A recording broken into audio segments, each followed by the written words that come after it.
আমি আমাদের হারুনে জাহার ভাই আছেন, গুনবী সাহেব আছেন, আমরা সারা বাংলাদেশে যেতে প্রস্তুত আছি। কোনো ভেদাভেদ স্কুলে, মাদ্রাসা, কলেজে, ইউনিভার্সিটি যেখানে আপনাদের আহ্বান করবেন আমরা ইনশাল্লাহ ছুটে যাব, শুধুমাত্র একটা কাজের জন্য, পয়সার বিনিময়ে না। দিনের দাওয়াত দেবে ইনশাল্লাহ, প্রয়োজনে নিজেদের পয়সা খরচ করে। কিন্তু শর্ত একটাই, আল্লাহর জমিনে আল্লাহর দ্বীন কায়েমের জন্য আমাদের কাজ করতে হবে। আমাদের আর কোনো ভেদাভেদ থাকবে না, সমালোচনা থাকবে না। এখন ব্যাপকভাবে তাওহীদের দাওয়াত দেওয়া।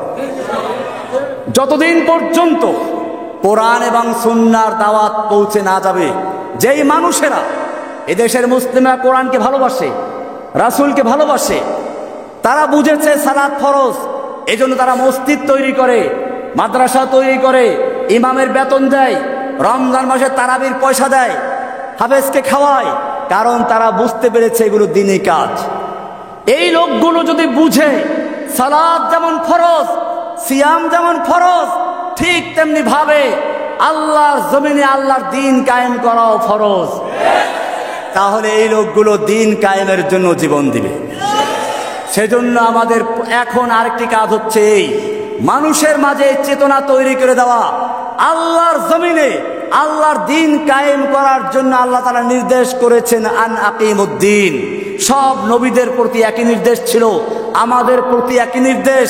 আমাদের নবীর প্রতি বিশেষ নির্দেশ হলো, ওয়াল্লাযী আরসালা রাসূলাহু বিল হুদা ওয়া দীনিল হক লিইয়ুযহিরাহু আলাদ দীনি কুল্লিহি।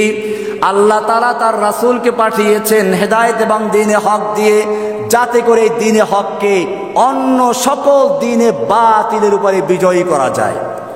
সেই দ্বীনে বাতিলগুলো কি কি আপনারা আমার অন্যান্যের কাছে জেনে নেবেন। আজকে আমাদের কাজ হচ্ছে বাংলাদেশের প্রতিটি ঘরে ঘরে, প্রতিটি ছাত্র, যুবক, বৃদ্ধ, সকলের নারী পুরুষ, সকলের অন্তরের ভিতরে তাওহীদের চেতনা তৈরি করে দেওয়া। তাওহীদের চেতনা যদি তৈরি হয়ে যায়, তাহলে কবি